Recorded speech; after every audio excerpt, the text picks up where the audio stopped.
Hi, how are you? Howdy. How do you do? Alright, my name is Daniel, and today I'm going to work on some Swift stuff. And in particular, I'm thinking we're going to make a project that implements codable for TOML objects.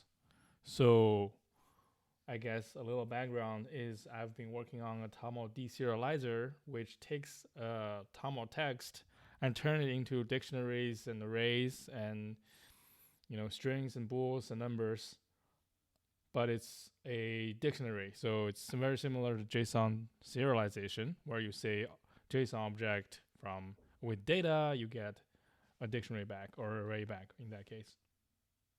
Now, since Swift 4, we've got the awesome codable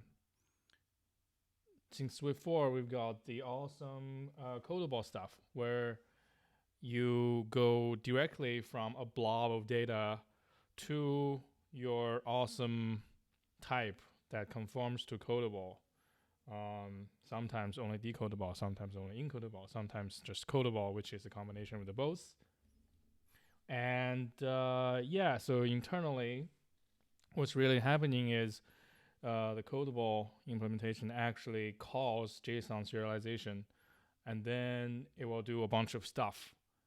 And because your code is conformant to codable, it will do a bunch of stuff with your type and produce a type, a value of that type for you. And that's, I guess, what we're exploring today, essentially. I'm not sure how this will go, but yeah. So we already have the project that deserializes the TOML text, and now we only need to make it work with codable. Okay, I guess we'll start. I literally have nothing written for this project, so we'll start with a directory, I guess, about TOML Decoder.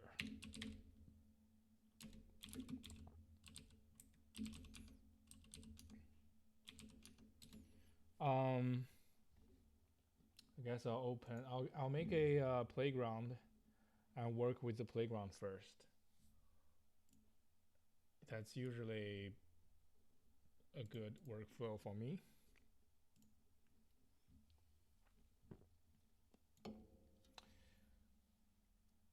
TOML Decoder, that's the thingy. Okay.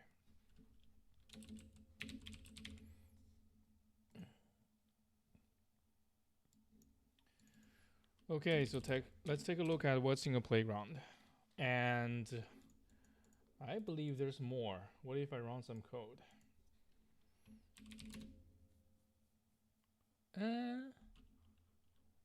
That's pretty neat. If that's all the file there is, I guess I'll start with this, right? Now, if we do some edits, run the code, nothing changes. That's really neat. That's very source control friendly. So let's just check it in.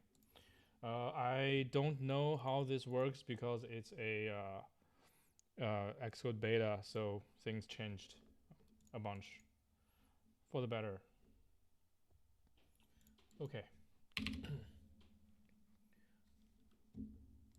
All right, so let's take a look at how decoder, codable really, but we're only focusing on decodable.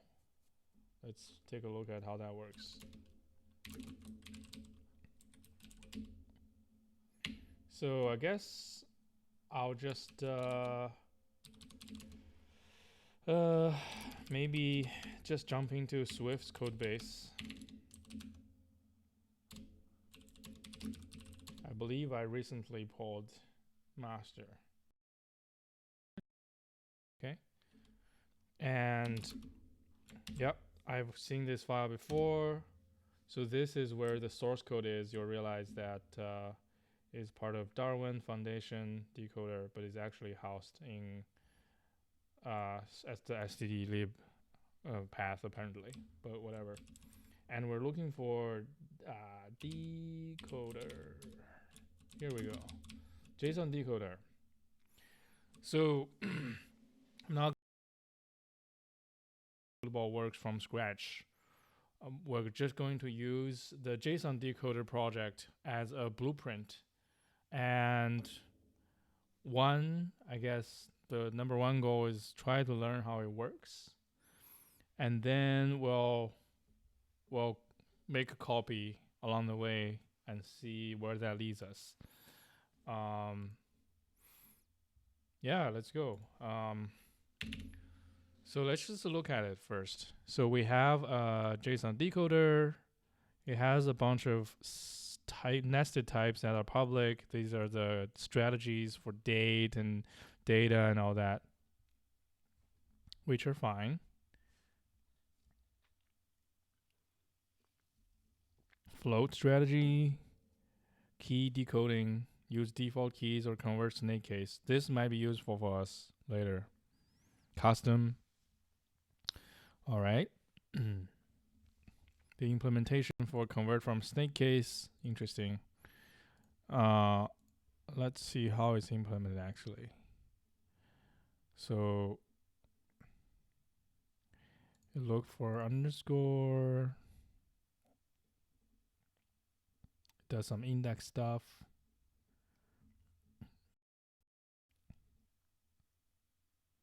Oh, this is actually really good. By good, I mean it doesn't use any special things from NSString, which is really great for us because I probably will just lift it. And here comes the stored properties for all the strategies, some options which encapsulates the strategies, and the init. Okay, and here is the main function, the main interface for decoder. You call decode. You give it the meta type of a type, and then you give it a blob of data. And it gives you the type that matches the meta type, the first parameter, or argument, I mean. Okay, so it has an any top level object. Like I mentioned, it calls JSON serialization JSON object with data. So this will give us that blob.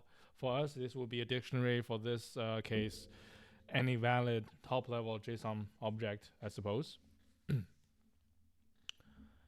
Through some errors if the deserialization fails. And then it creates a dunder JSON decoder object, passes in the result of the deserialization part and the options. I guess this is an object that does all the real work, right? There's a Unbox. Unbox. This is new to me. Unbox method on the decoder object, and you pass in the meta type, the root level. So I'm guessing this some kind of recursive process because you're passing the object to it actually. Oh, maybe it's just a functional thing, like you give it object, give it a type, and it so it will, unbox. Terrible failure of language. And then the result of unboxing is returned, right? So all right. So what's my takeaway here? We'll have a real decoder implementation. It's right here. And it's okay to be private, I guess. So everything here is like implementation details. For us is very important though. And the interface is public. So let's just stop that out. Do I want people to inherit my stuff? What's open here even? Decode is open. What is I wonder what's the, you know what, going from public to open is additive process to the user, kind of. So we'll start with final first. We'll have a TOML decoder to anything. Great. It will have an initializer and the decode method. Why don't I just copy this?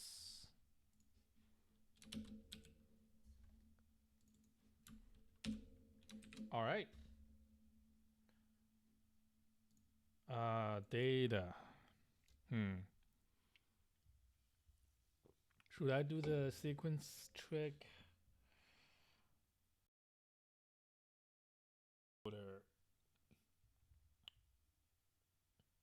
Oh, this is tricky. This is tricky. So I have a, if you, there's a way to avoid this directly. You can say you have a bytes parameter, and then you can say this is bytes, and you can say start with the next line. Bytes is a collection. Bytes dot element is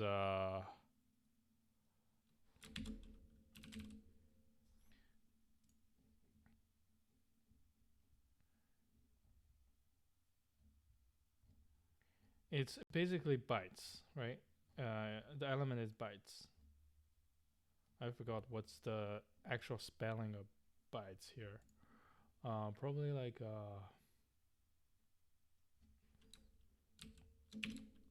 int 8.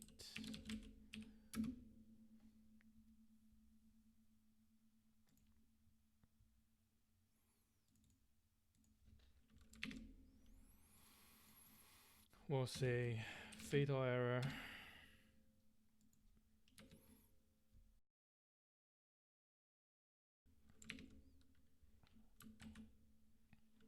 And then we'll import foundation.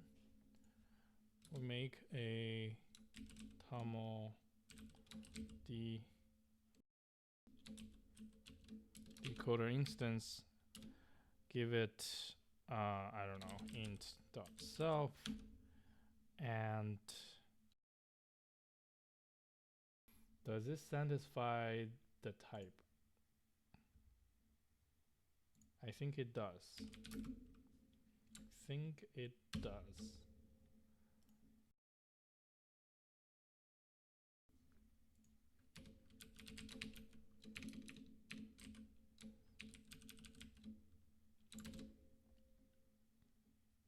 Yep, it totally does. Okay. All right. So that's our final interface. Might as well do this.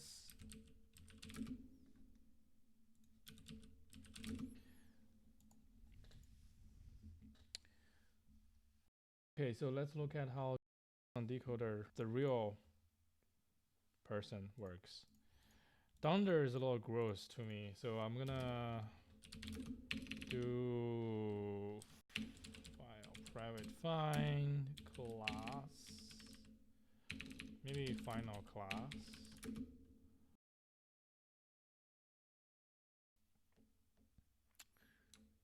TOML Decoder implementation. Impl is very Java-like. Decoder. All right, so the interesting part about this is like it has a decoder conformance here. So this is where being in a playground really helps because of this stuff. Let's fill in these stored properties for now. We'll learn how it work later. This guy returns key coding container. Fine. Unkeyed decoding container. Decoding container.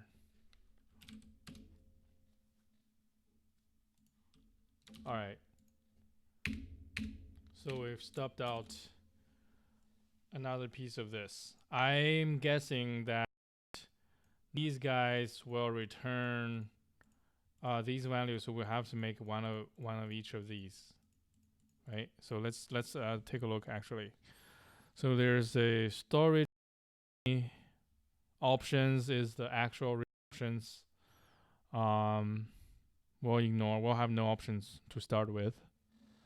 Coding path we already have. It's part of the protocol. User info is part of the protocol. Apparently, it just forwards. And then we have a initializer.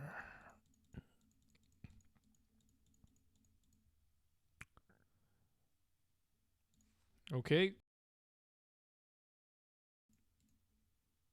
We have an initializer that takes this will be the top level container, I imagine. Yeah. And you make a storage, you push the storage at where I need to look at the storage, but we take the container, give it to storage by pushing it, and then you remember the coding path and the options. Okay, let's just while we study it, let's just copy out all this stuff. I'll use the same labels and stuff so that, you know, it's easier to read for people that have come across the JSON decoder implementation. Again, options, I'll leave it out for now. Self.storage. We don't have a storage, but we do have a coding path. We have options. So I guess that means I don't need to preemptively initialize coding path like that.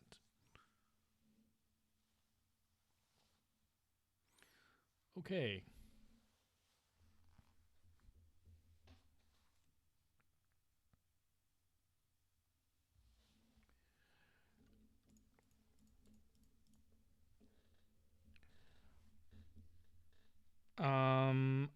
Well, you know, let's look at JSON decoder, JSON decoding storage. It's the consumer of the container, so it must be very important. It's right here. It's a struct. All right. And it has, it's a stack. And it contains one of the JSON types. Interesting. Has an empty initializer. It forwards the number of things in the container. It has a top container. And it has a precondition for accessing it. Push owned. Interesting. Performance hack. Pop. Remove last. So it's just a fancy, really. Yeah, it's just the interface to an array with some precondition changes, checks. So we'll just take it wholesale. How about that? We'll take this, rename it. I wonder how this own thing works at all. I'm a little concerned because it has a down there. So we'll just, I'll turn on auto run. What could go wrong? When I do that, I like to put some signal that, you know, things actually ran. All right. So we copy the piece of thing, go back and add the storage. Okay, how about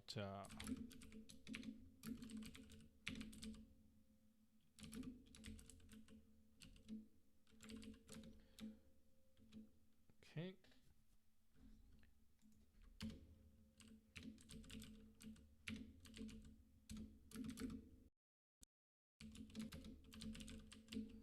The nice thing is we can immediately use it because we copied it. All right, I don't know what this means yet, but I know storage is a stack. Maybe should I rename it to stack? Yeah, it doesn't matter. So it's a stack. So we're pushing things onto stack. That means we are interested in that push on the stack at some point, and then we'll later. It's a clue for some kind of recursive algorithm.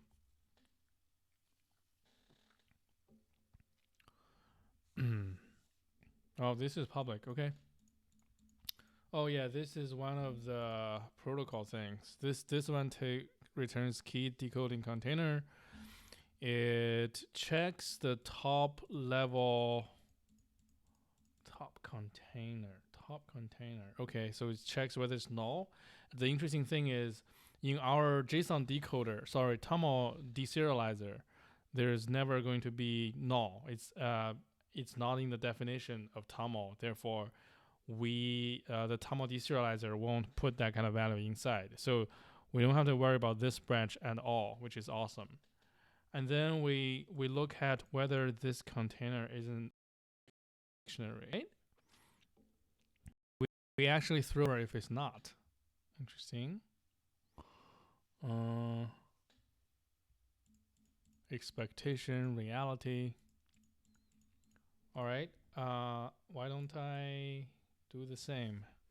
Because this is keyed container, so it makes sense that it's expected to be a dictionary, I guess. So we'll call it using the TOML words. So in TOML, it's a table.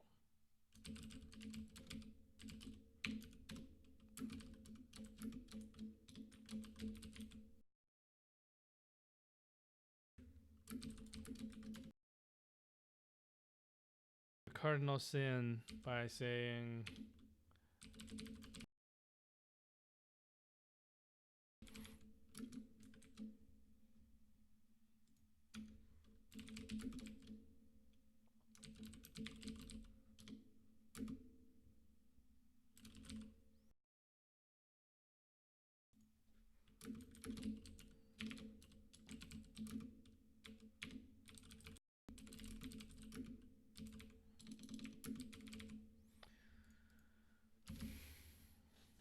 okay, so we've got a table here.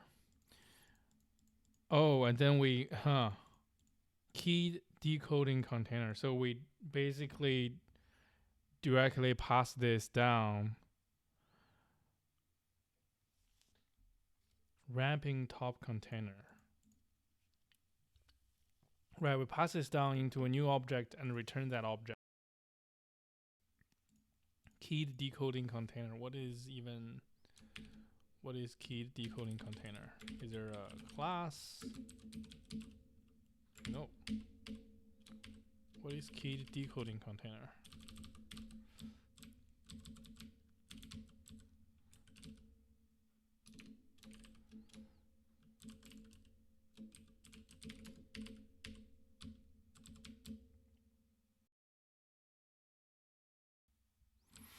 Is it a predefined type?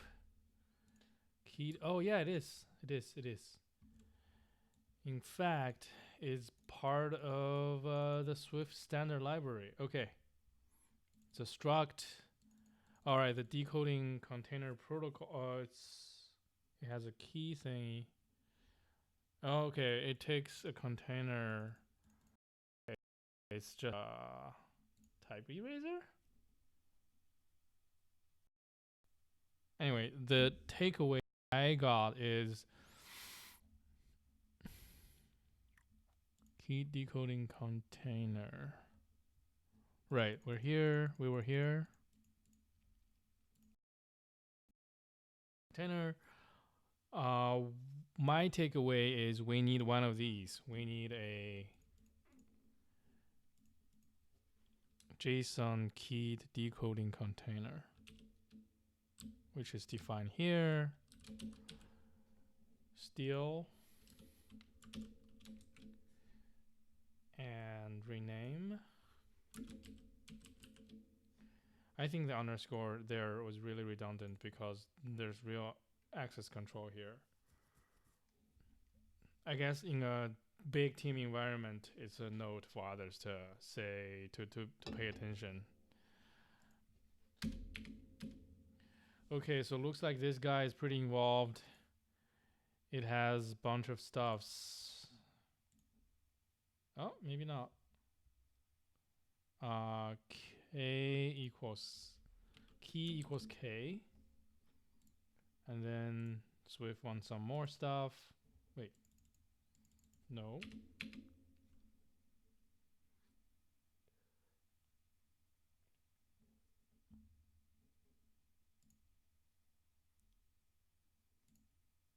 Ah, there we go.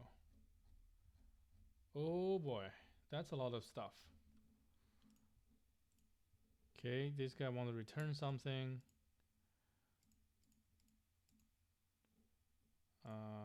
This guy wants to return something. This guy wants to return.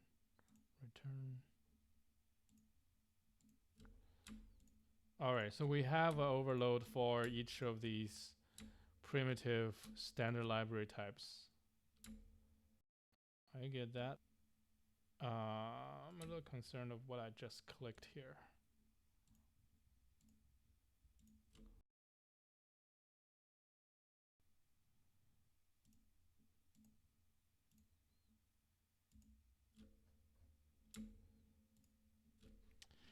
Okay.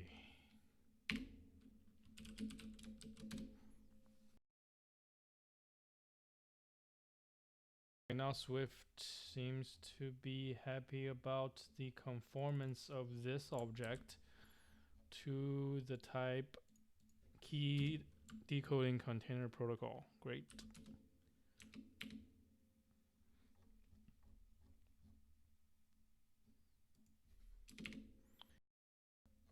And do we have an initializer here? We don't.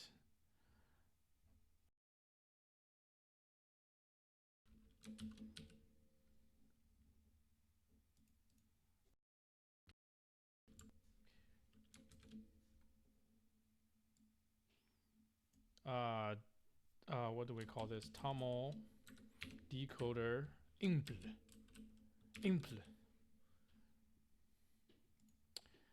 And what does it need to do? Well, it does take the decoder, which is the it's the the root thingy, and then it wraps the container. So we do keep a reference to it here.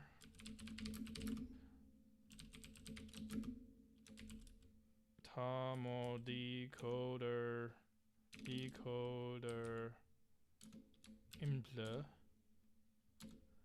and private let container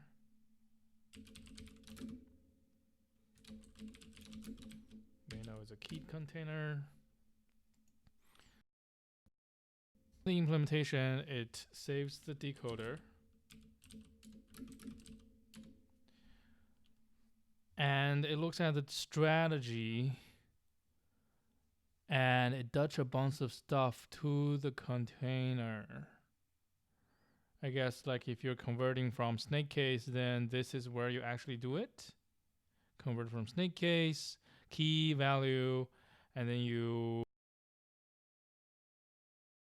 keys there, and then you create a new dictionary with the result of the map.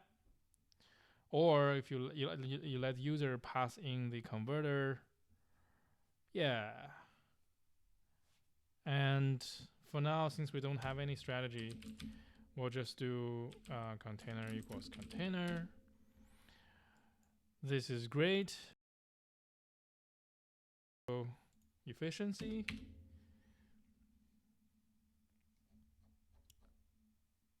Oh, I guess we need a coding path and we need a thing called all keys. Really? I don't see all keys here. Oh, all keys is a computed property. Makes sense.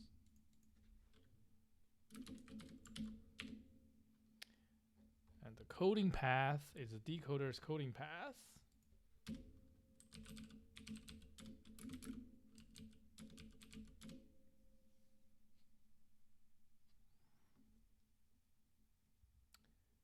And now we finally are ready to return to this object. Without looking at it, I imagine we do something like TOML Keyed Decoding Container, referencing self, wrapping table, and then we should I name this or just say return this?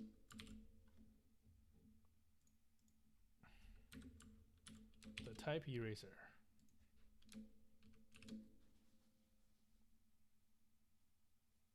Eh? Yes. I love this. Okay. Let's check time. We have been recording for 30 minutes. Okay.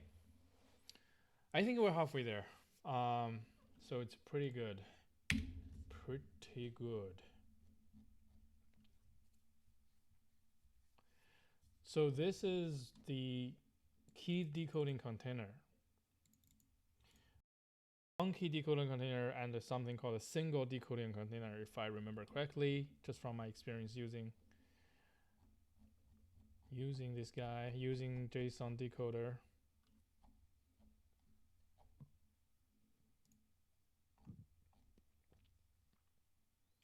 Okay, so let's take a look at Unkeyed decoding container. Unkeyed decoding container somewhere here is, yeah, it's right here. Checks null. Again, we don't have null. We can ignore that. Of course, unkeyed implies array. So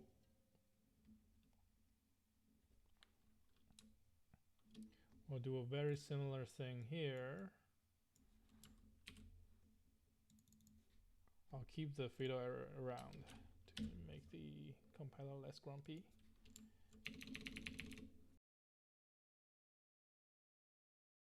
Let's call it array. Expected array. To do still applies here. And then we return that container. Oh, interesting. But this time we don't need to wrap it, because this thing confirms the protocol, so we need to do an explicit type erase. And here I guess we don't have to. Nice. But I guess I'll delete the fatal error so we know what to do next in case we get lost in the next one. So underscore JSON unkeyed decoding container.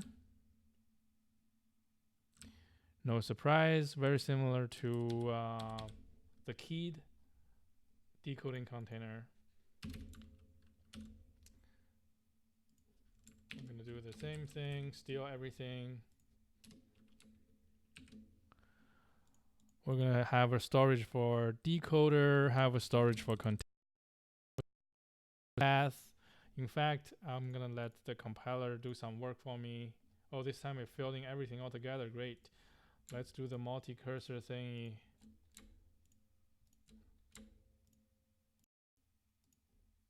I know there's a better way, but I'm not a power Xcode / playground user. I refuse to get better. No, not really. But I don't. Okay. Is at end. Is at end and current index. Oh, current index. Okay. Is at end. I'm guessing that's a computed property. So it's count. All right, great.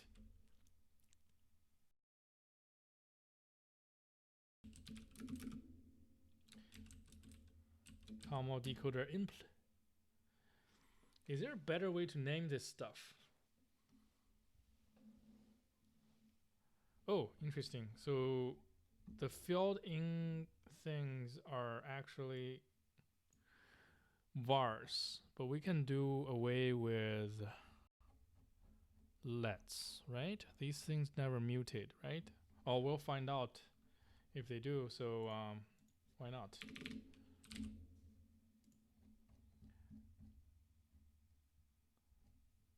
Okay, count I know is a computed, is an end is computed, its current index is not current, is not computed. Is it?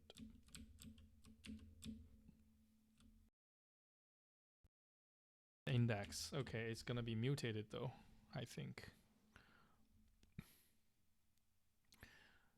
Should we care controls?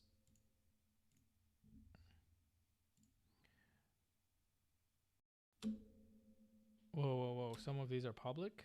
This is public. This is public. Counterintuitive.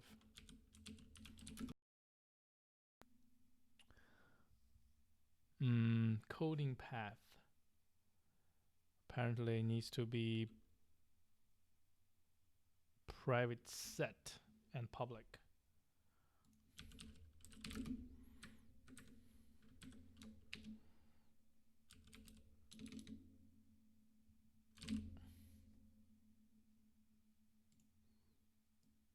That's a syntax error. Must be as accessible as enclosing types.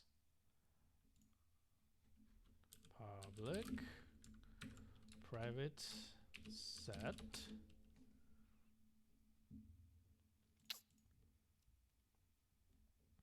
Yeah, in hindsight, I should move all this stuff above because they really get lost. You really don't get to see how the code relates around it.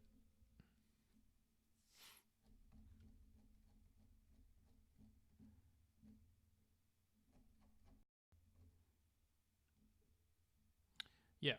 Now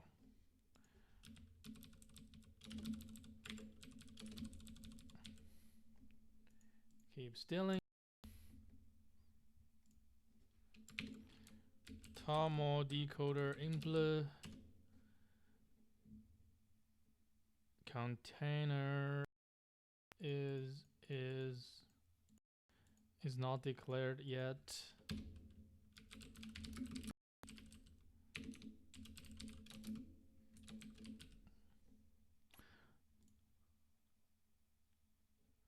All right, everything else is okay except for these computed properties, which again we snip.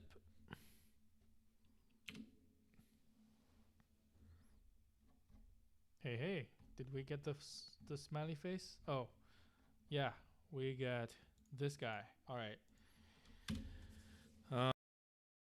Anything special about this?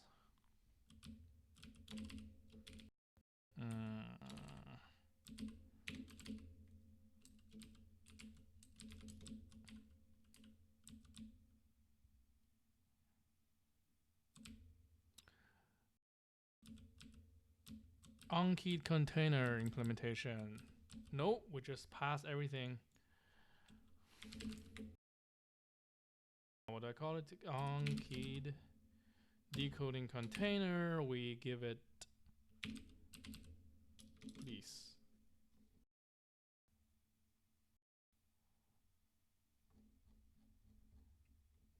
Did I not give it an initializer?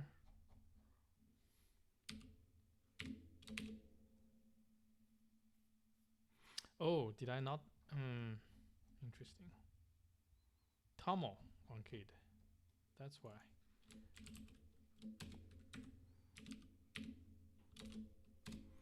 Self array.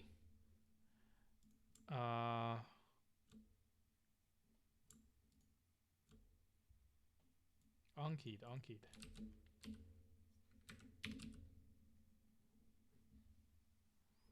Okay, so that's that.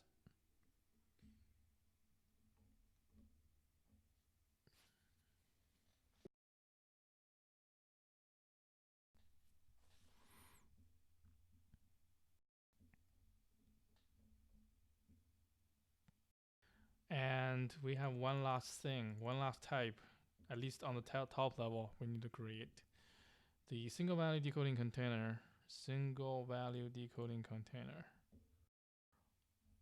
Oh, single value decoding container is a self. Interesting. So in JSON Decoder implementation, it is decided that an extra object is just too much, which is fine. We'll do the same. Of course, the compiler will complain, which is great because it takes us to the next step, which is an extension of the whole thing. Extension TOML Decoder include single value decoding container. All right. Now, Playground, tell me what I need.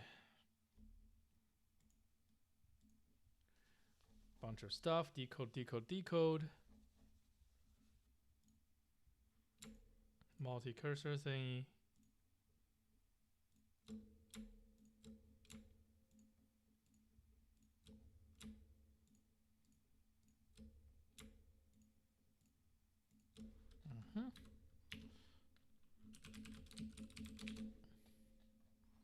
Is this it? So whatever this guy requires is already satisfied by the existing stored properties of impl.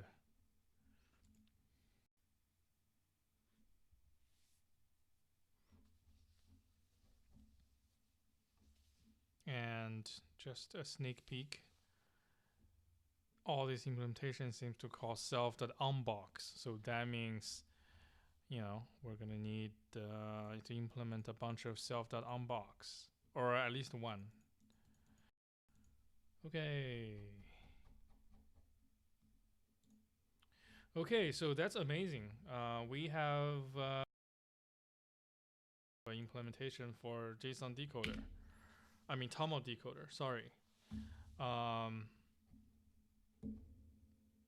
There's obviously things that are missing, things that should be public, that are not public, things that needs, for example, documentation. Fix them up. Yeah, there's no options.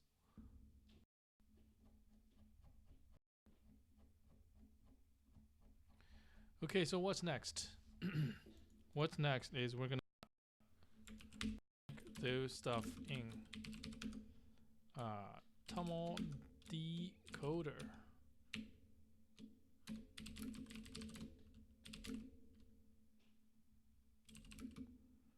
Oh, what changed in the XC playground? That's fine. This is cool. So entire playground now is just 2 files. One is the setting for the playground itself, and the other one is content.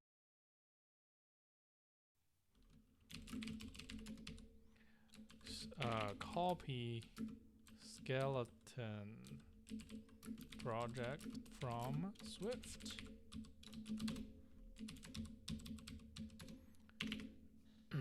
Okay.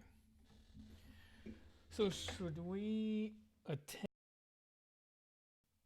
Yeah, I guess we now we really need to understand how things works, because so far all we've seen is a cascade of creation. Top level object creates, well, it doesn't even create anything yet here, but I guess we should copy that part as well. And then this guy gets created, and then it, if needed, creates a bunch of other stuff, and they the containers and the tables, a bunch of stuff. Because yeah, I guess that contract of decodable. Yeah, when you use decodable, you actually say, hey, give me a keyed container, and then you ask for the container, you know, give me one of these values or something else. Yeah. Okay, that makes sense. It's just an elaborate scheme. It's an elaborate way to give the scheme to basically the decoder logic. And all you give it is like type metadata and choice of method to dispatch to.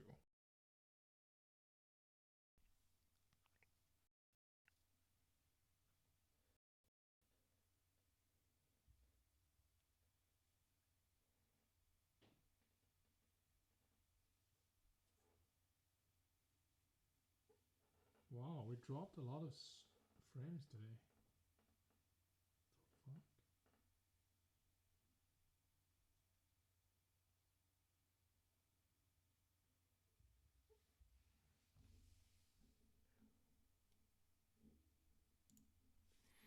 Is something wrong with the internet?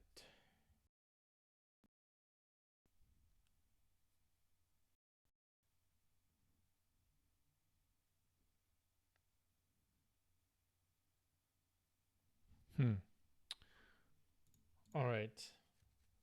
I'm not too concerned because I'm gonna upload the video. I apologize if you did pop in the stream and try to look. I can't imagine what that's like because I'm only successfully showing 1/3 of the frames.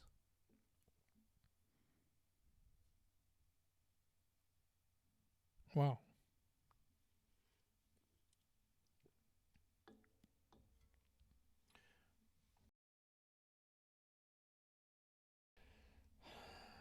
There is a piece of code I want to steal, which is right here, right? So we're gonna have a top level object. For now, I'm gonna just do cheat top level. I will just make some dummy value here.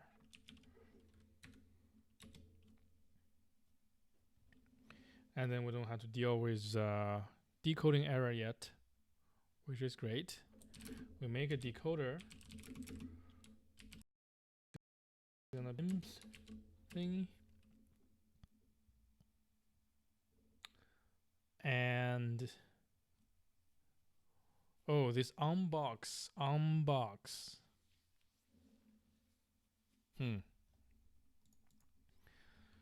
Decoder has an Unbox.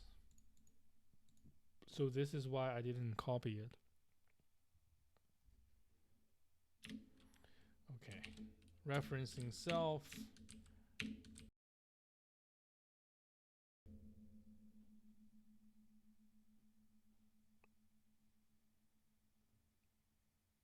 I guess no code path.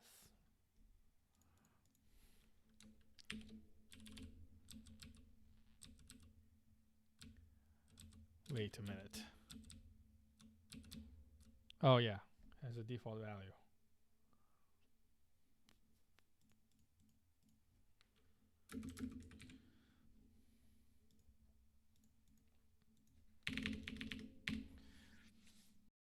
So we have it there.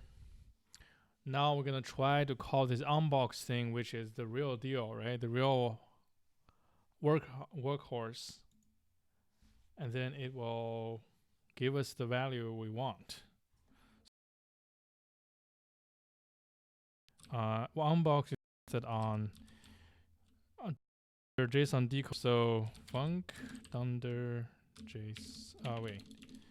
extension dunder decoder decode. How about Unbox? Unbox is being called heavily. All right, so here's Unbox. Unbox any as type bool. Unbox any as type int.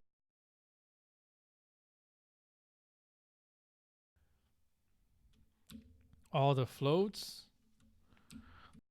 Commented out of something for float.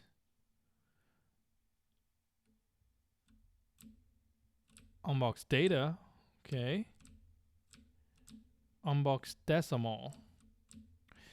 Okay, so this is interesting. A lot of this stuff is in foundation, but these things are private. So that means the decoder itself is in foundation, so they have access to these types. But if you don't ask for them, you don't have to import foundation in theory.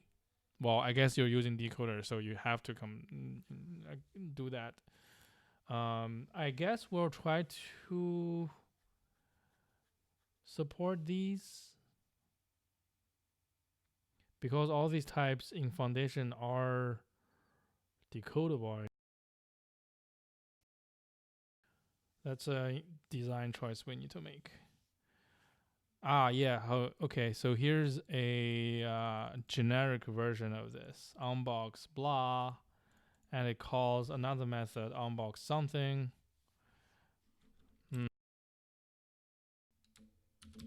I guess this is what I really need.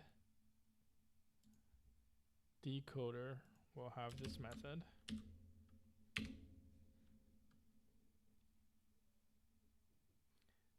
And instead of doing that, it will just return nil for now. And we do guard let value equals decoder dot unbox top level as type, right?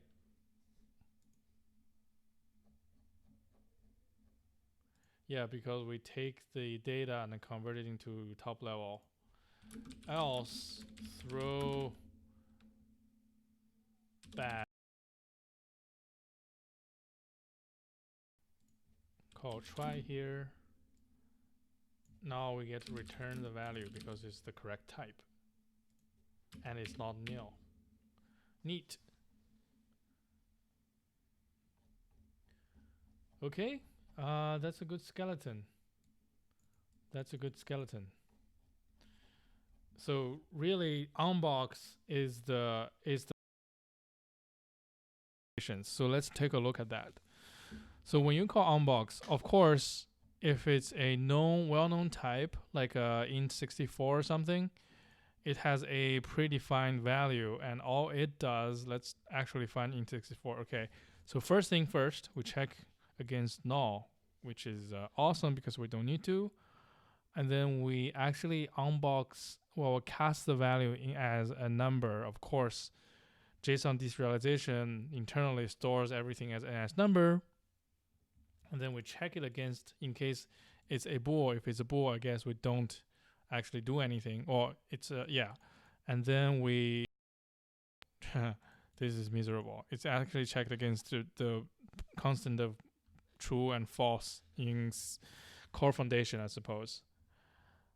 And we perform all these series of tests, and then we say, hey, NS number, give me the 64 in 64 value. And then we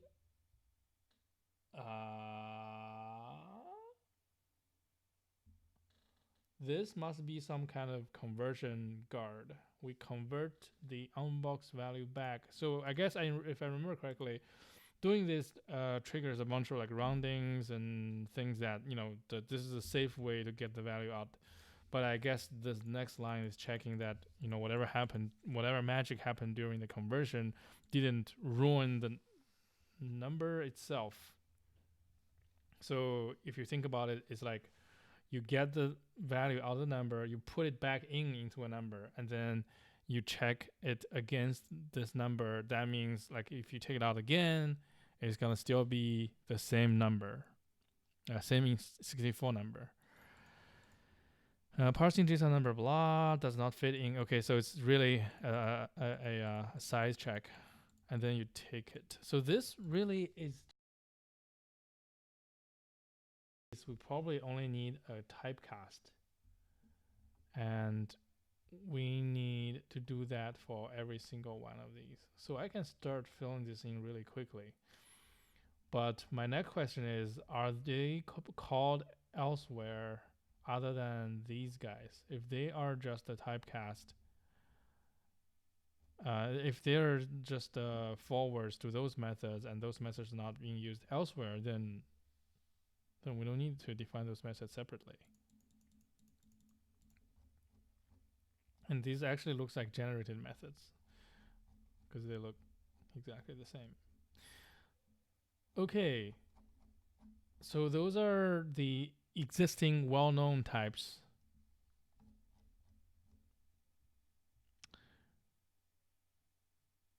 Oh boy, 80% of frames are being dropped.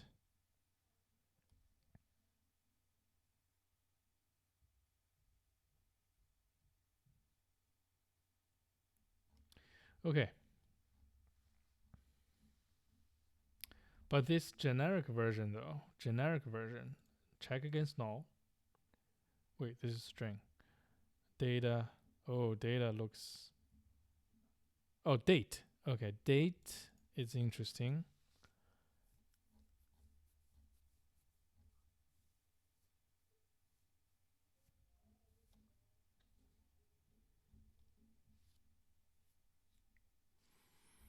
How can we support date? If we have like net time types, I guess they can all be converted to date in some way. But when you convert to date, you implicitly get a time zone. But in net time, you don't always have a time zone. I mean, not net time. I can say in TOML, you don't always get a time zone. We fail for like a pure time or like a relative date, or do we succeed and let user use local? Maybe we write good documentation and let it succeed so it works better somehow. I don't know. JSON string dictionary decodable marker. Oh, what is that?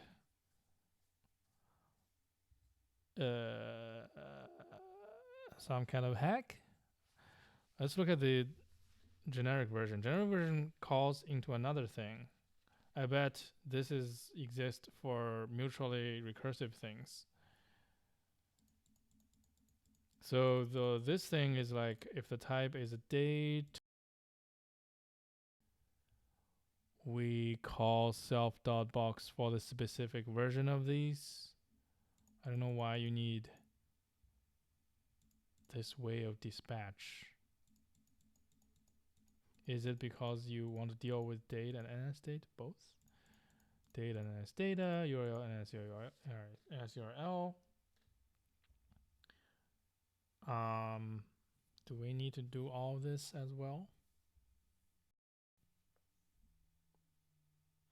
Because of Linux? Okay.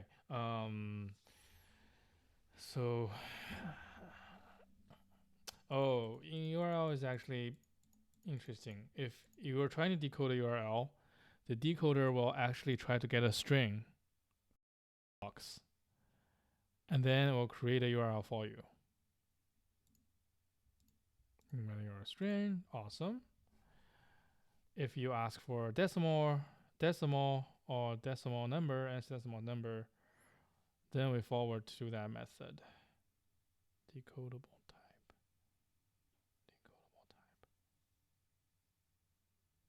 Okay, so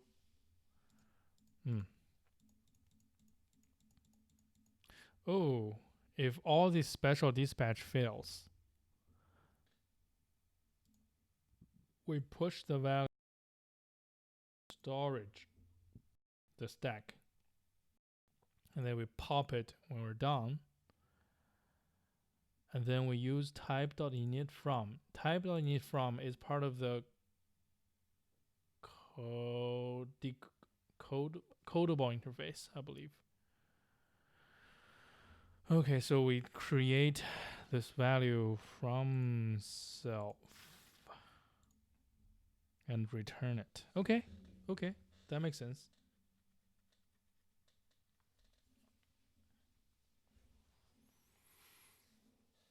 Yeah, I think the next step would be actually make one of these types. Like we have a number here, and we should try to make decode a dictionary as a data work.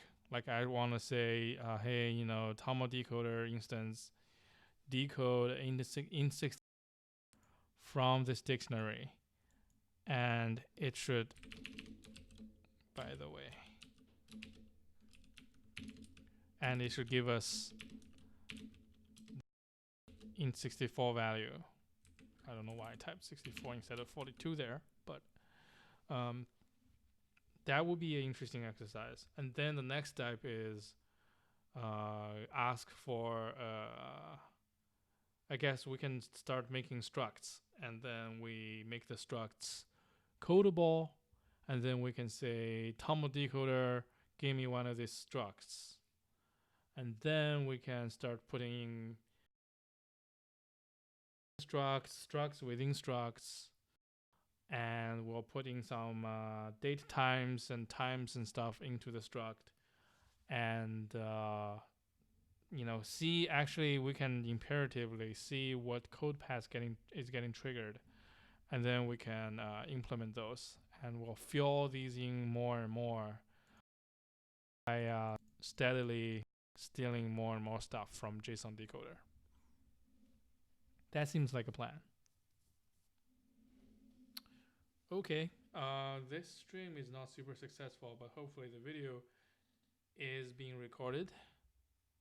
And if you're watching this, you probably are watching it on YouTube. So thank you very much. And have a good one.